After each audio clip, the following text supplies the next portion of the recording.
they raised me. We had two jobs: go to church, go to school, and take care of each other. They wanted us to go to church because they wanted us to be grounded, not just in a faith tradition, but to believe in something larger than ourselves. Particularly when you're growing up in working class poverty, it's easy to get lost in the intricacies of what we face. And they wanted us to always understand that we were part of a larger narrative. We don't have a broader set of obligations. Number two, they said go to school because education for them was their pathway. How they both emerged from Jim Crow poverty in Mississippi.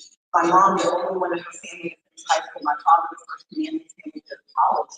And they know it being his education. So we weren't allowed to go to school. Like, if you were going to go to school, you need to be a limb, like organ, and you need to be essential when you're just reading stuff. Like, because they wanted us to understand education. My dad and my mom would say, they can take your house, they can take your car, they can take your job, but no one can take what's in your mind. And so our job was to learn as much as we could. And then the third job was to take care of each other. Part of that was, like I said, I wanted to children to free babysitting, because the older three were responsible for the younger three. But they also wanted us to know that we were part of the world, part of the community. So even though we didn't have much of home, my parents would take us to volunteer at food kitchens and homeless shelters. We taught literacy and housing projects. Because my dad would say, no matter how little, my mom said, no matter how little you have, there's something left to take care of that person. My dad was more than saying. He said having nothing was not an excuse for doing that. And so for me, if I want people to understand why I was in their service, they need to know that I was raised in a tradition of service that stayed with me. So as you think about the food stuff and what it means to take care of your siblings and to be engaged, did that influence your decision to go to an HBCU, to stay within the community? Tell me about that, Susan. No one asked you questions about the time. So. Oh, my mom. Yeah, my mom. I wasn't allowed to date until I was 15. And so I was a junior in high school, I was in 5th grade, so I was a senior in high school before I went to date. And then my mother was like, you should go to a black women's college. I'm like, no. And so I tried to always go back to my school north of the nation and said I was not staying in town. But my mom said, this is quite stuff I did. And two things happened. One, I met the medical, which basically changed my life. Extraordinary woman who got into a fight with my father and we put together my mother, like I'm seeing but she had this compelling vision of what it would be to be a strong woman. And then secondly, I saw my house. Proximity to me. That was a compelling reason. But I'm grateful for both my mother's trickery and for my time there, because my mom and dad were graduated from college. And so for me, what I understood from their story had been bounded by growing up in the civil rights era, but going in the early 90s, it was a different era, but it was the same struggle. And so attending HBCU, while it was not my mission, it certainly became my mission. My sister always much the same. Tell me about integrity on our broader world. What do you see as their importance, and how should we think about both as we raise our families, the importance of supporting them with our well-being with kids there, but also with our time, effort, all that stuff. HBCUs were born of necessity, but they continue because of their reality. Yeah. The necessity was we needed access to education was denied. And the reality is that there are so many facets to how we learn. The HBCUs are an essential ingredient in how you get that knowledge. For me, going to not only black college but black women, you know that you're constantly fighting and navigating race and gender, spelling gave you an opportunity to center wholly on community work. And I think HBCUs writ large do the same. When you're in your formative years, you're trying to find who you are, being defined by a beautiful pair is a dangerous thing. When that definition diminishes your sense of who you are. And I think HBCUs provide, it's not a safe haven, but a safe passage to that next phase of understanding. On the other side, it also steeps you in the understanding of how much it preceded you in terms of the art of history and struggle, but it also shows you how much can be accomplished. I attended a school that Mary went down across the street from the place where Martin Luther King Jr. came into his own, and then you can see what the possibilities look like, and you can name them, and you can touch the places they touched, you can stand in the spaces where they stood. It's hard to diminish what you believe you're responsible for, both in terms of achievement, but also in terms of contribution. That's good. I do think there's an importance of seeing our place in history, especially seeing our place in Black history. Now, we thought Black is a good thing. And I think there's so much of a mindset of individual achievement, which is part of the privilege of being a generation of Black folks and struggle. But you lose your place in the art, whatever sense of responsibility you should have. It gets that. I get that. And that makes a ton of sense. When I was at McKinsey, part of we did some research on the racial wealth gap. And the thing that we found was most correlated with a family jumping into socioeconomic demographics. You see possibilities. I went to Spelman in the era of the digital world. And I did not have what my friends had resources. But it didn't lead to anything, it led to ambition. And it's that space where you can't imagine, you literally have never seen it. Brooklyn City was not, right with rich Black people, the few you could find. And so being able to see it and to touch it and to believe that it was not just a possibility, it was an inevitability. That changes how you see yourself and what you're willing to do. Ambition, not that's the word. Okay, let's move on to pivoting. You pivoted several times in your career, right? Law school, then the Georgia Assembly. You also started a business at the same time. So really much of it, not only pivoting different directions, but doing things in parallel. I'm going to be an entrepreneur at any time before it was a thing. Can you share a bit about the role of context switching and pivoting and having multiple things boiling at one time, and how challenging? So I talked about it. But my mom, when I was up 14, said, "Look, you don't want to be a jack of all trades and master of none." But she meant was pick something and focus on it. What I heard was try everything. Yes. I grew up with parents who disciplined us, but my father, he would say, never tell yourself no, let someone else do it. My mother was a research librarian, so if you had a question, you literally could say, I don't know. This is before Google. She said, look it up. You literally had an entire college library to go find it.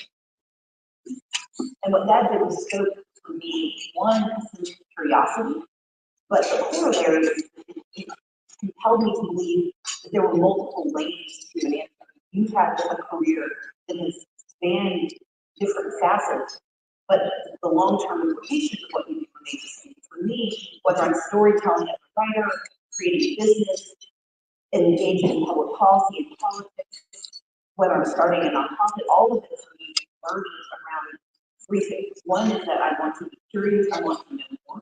The second is that I want to solve problems, and there are multiple lanes to get to problem solving. And the third is that I want to always do good. And so when I bring those three things together, I don't have a single path. I've got a multi-lane freeway. For me, what I try to make certain of is that when I'm shifting lanes, I'm never going off the guardrails, but that I'm also never bounded by some expectation of what I can do, or bounded by one solution to a problem. That's often why we get stuck in a rut. And as long as I'm moving forward, it doesn't matter which lane I'm in, as long as I'm moving towards trying to get it done. I like that a lot. So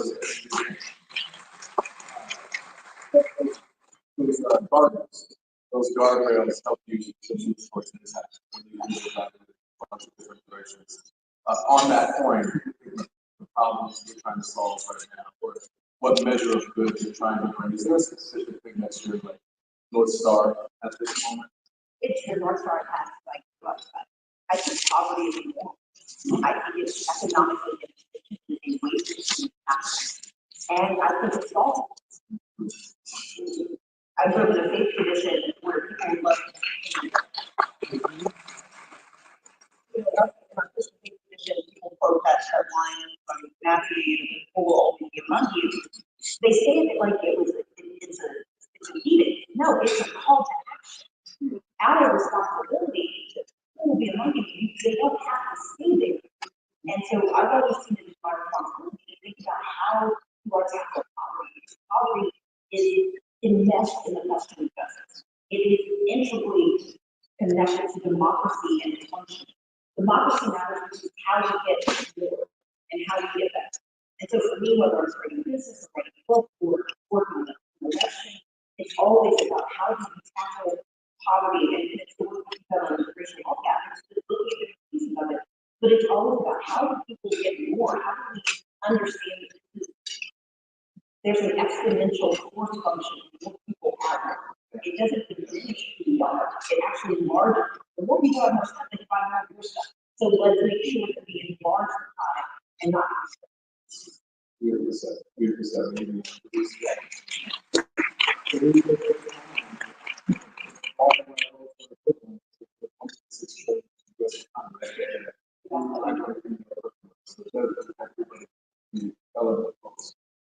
So to that point, we could get that problem. Getting that poverty, getting that wealth creation. You can go the political route, you can go the business.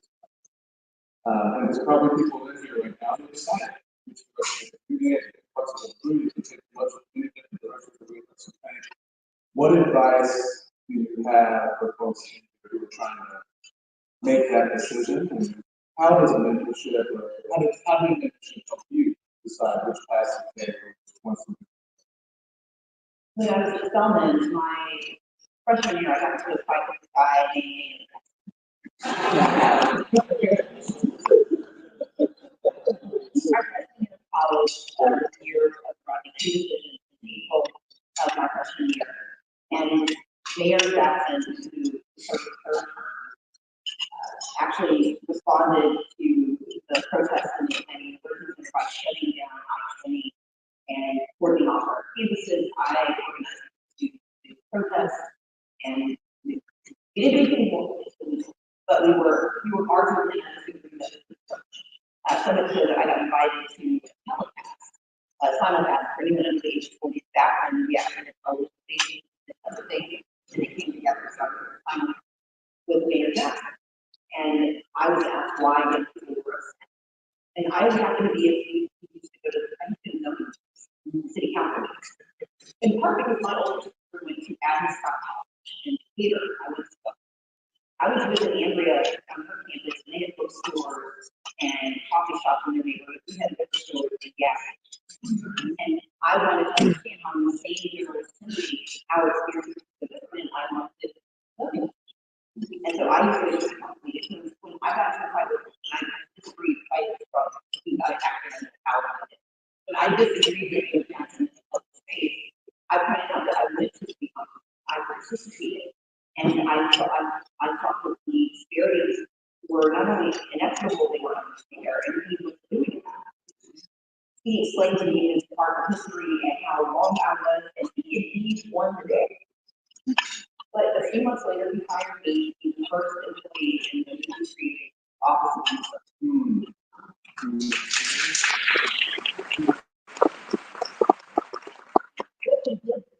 One, he did not let me win. He used that moment to teach me. Number two, by working with him, I saw the interconnection between politics and business. This is the man who, more than anyone in America, created more Black millionaires than anyone in America. He said, "Here, we're going to build the city, we're going to build this territory. I'm going to ensure Black participation in the cities that have a majority population, that the majority of the resources may not get to them, but they're going to have a fair shot." And so part of that leadership was the fact that he didn't have to. He could use one platform to achieve another end. And then he also called himself Canada. Because after that conversation, he could have ignored me, dismissed me. He was the mayor, I was an upset freshman. And as a sophomore, he created a new office. He hired a team, and then he said, I'm going to bring a young person in to work with us. And he gave me not just a platform, he gave me responsibility, he gave me access, and he helped me learn how to do the work from the safety of being a student. So I would fail, and he wasn't going to rebound against me. And he was willing to risk his reputation for my education. That's what leadership does. And that's how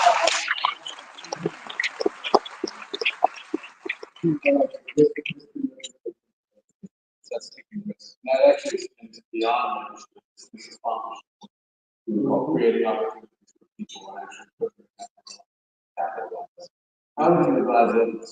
No matter where we're at, we have the ability to create opportunities for folks and then their folks. You know, I have stories like mine of people stepping up and creating opportunities for me. Kevin Point was the Chicago Bears, advise and help you through some of my toughest moments. Next one.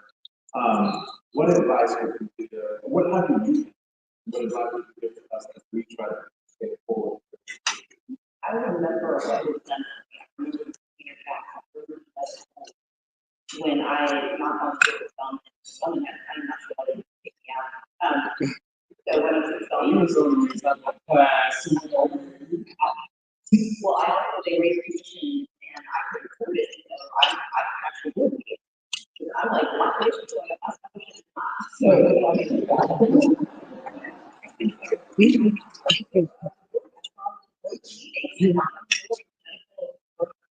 I was very good freshman. And she said, if you looked at me and shook her head, and the secretary of the college was like, this is the closed meeting. I said, I'm speaking. And is there a rule that says I can't come in? There was the next year.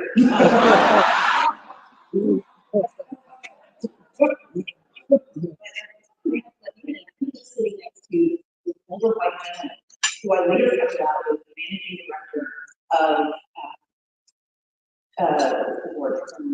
Baking Word Cheese, before it became Baking Word Cheese. But he was working family in Atlanta. And he let me sit beside him and split over his notebook.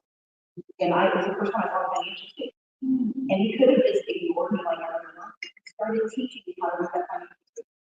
They took the time to explain to me why tuition was going up and my scholarship was keeping back. And then another board member encouraged me to talk about what it means to make the two match and why my parents can't take out anymore. They don't have the fight. And I can't take out anymore. So I can't go to school. That year actually agreed not to raise tuition for you. Because I did really well, right? but I try to do is I bring people in as early as I can, as high as it. Often we think the mentorship is letting you be in space. No, mentorship is letting you be at the table. It is when they sit with you and you let them learn with you. Because they will ask questions you've forgotten to ask. They will see the mention you no longer see because you're so used to the participation. And then I then give people obligations. So when you work with me, especially if you're a person, my expectation is that you're going to fail. So what I say is you need to try as hard as you can because it may not work, but it will be in trouble if you didn't try hard. It will be in trouble if you muted yourself and didn't make smart choices because you were afraid of it. I can afford this. I'm really good at it. I don't know what's but what I can't afford is people broadening their ambition and their knowledge and their imagination because they're afraid that someone's going to say.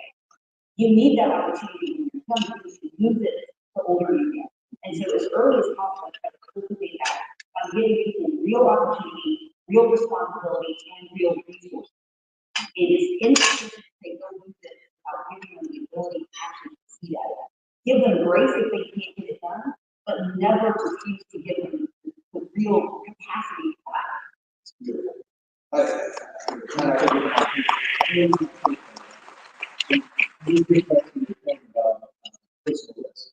It is personal you as somebody out that you know is going to bear at some degree and you're saying, I'm not going to do that at the same time. I'm going to pivot before we go to the question. There's a theme here about people knocking on the doors, people don't want you, or not supposed to. I want to know a little bit about where that comes from, because I am the same personality type, but I feel like I know mine. My parents had me when I was since the beginning about everything else. So I was very careful with my teachers and others. And then by the time I was an adult, like I had this function was raising money in the bells. So I know that mine comes from the position of delusion and privilege. Well, where does yours come from? Like, I'm so curious. It seems like it's going to drive me forward. So again, I grew up and my mother called we were the genteel poor. We had no money, but we had classes and we went to PBS. So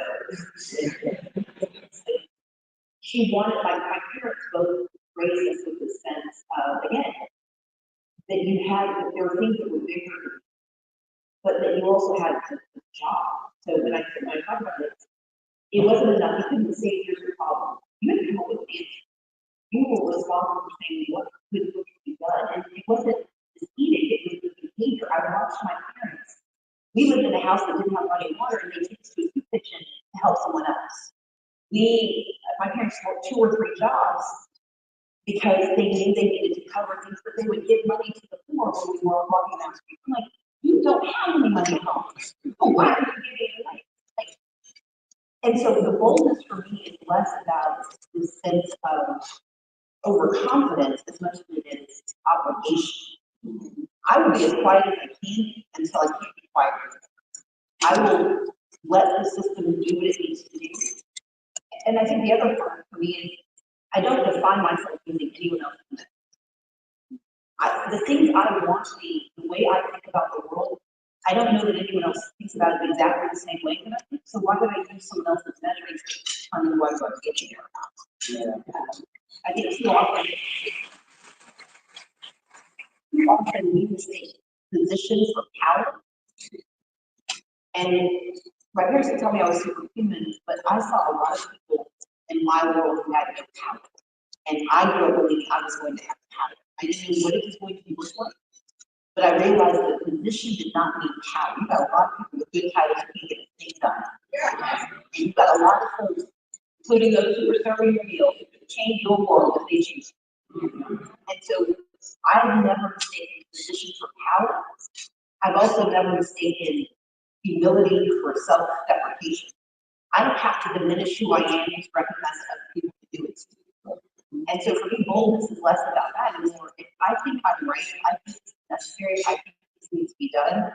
I can't wait for someone else to do it because they may need a different methods than I do. And they may not need it as badly as I do. Like my desperation is often the causation. I need this to happen because I'll have a backup plan, so let's figure this out. But then I do 12 other things in case this backup fails. So I've got redundancies tomorrow. I like this. It's a deep belief in your own value system. It's part of the goals. Like, I do this, I know it's going to be done this way. That measure of moral and personal, moral character and personal competence is really powerful. Committed for it. I almost didn't want to take on this topic, but we need to talk about this one. We are in a moment of backlash against the efforts that have historically, over years, like affirmative action, and in more recent years, like programs within companies to fast track minority and female talent, LGBTQ plus talent in organizations. And the impetus at the beginning was moving diversity makes us stronger.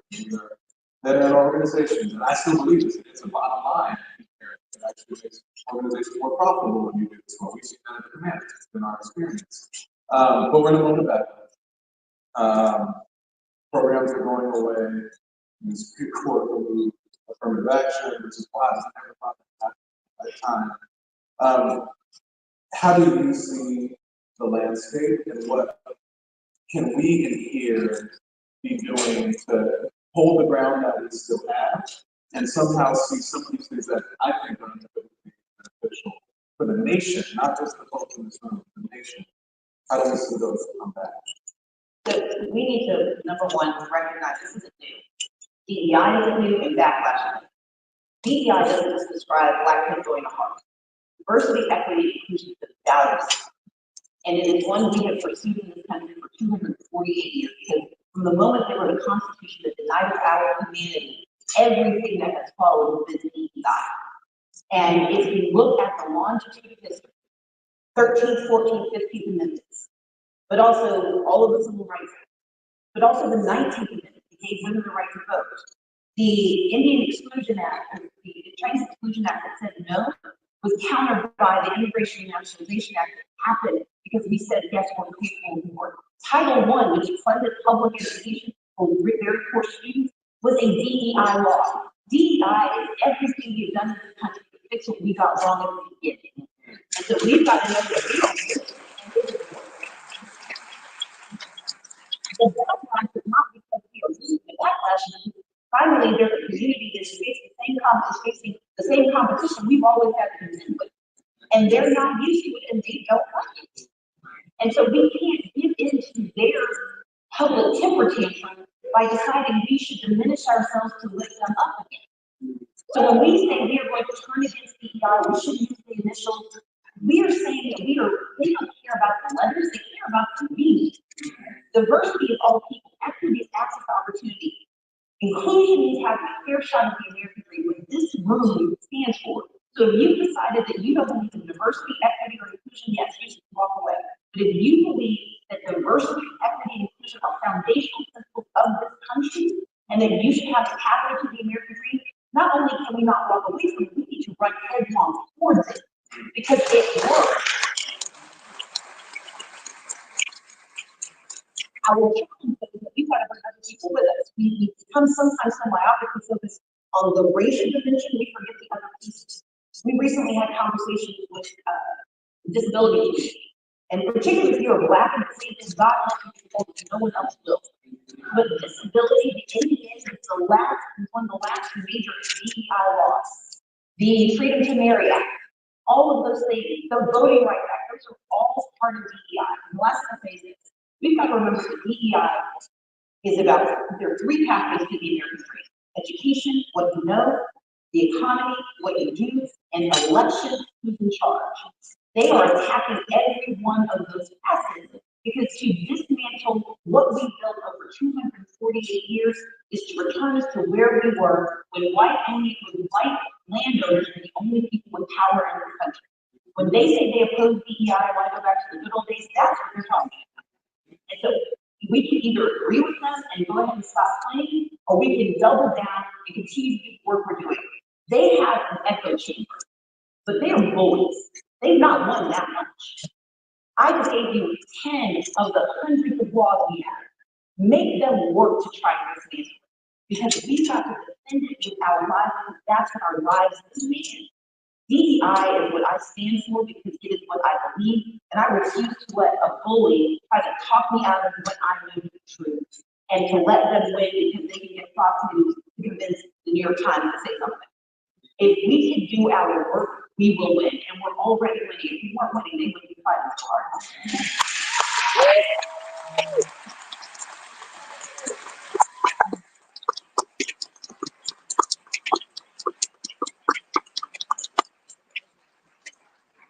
Before we do this, any sentiments you want to offer this room of immensely talented people, power, and influence? You can just send me up on WhatsApp. They clapped. Okay, great. Perfect. All right, let's take some questions. Oh, we don't have time. We're right. Okay. Well, let's give one more round of applause.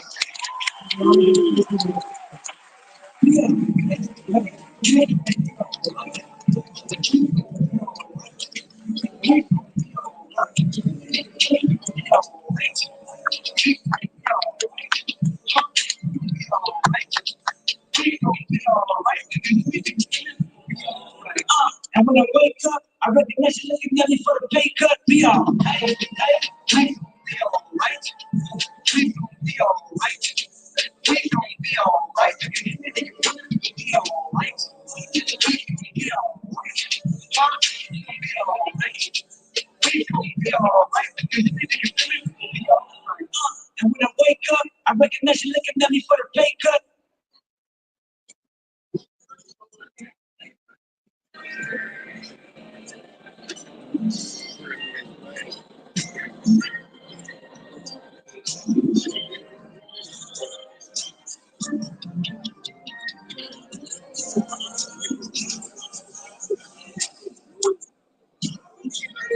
Yeah, I don't know how to do this in this room, but that was absolutely amazing. That was Stacey Abrams. Now, the rest of our time here at the National Black Community Association Conference is networking. There's more events, obviously, more sessions, but it's really about the people in this room. Wow, amazing, right? More to come. Celebrating success and inspiring the next generation. Love it.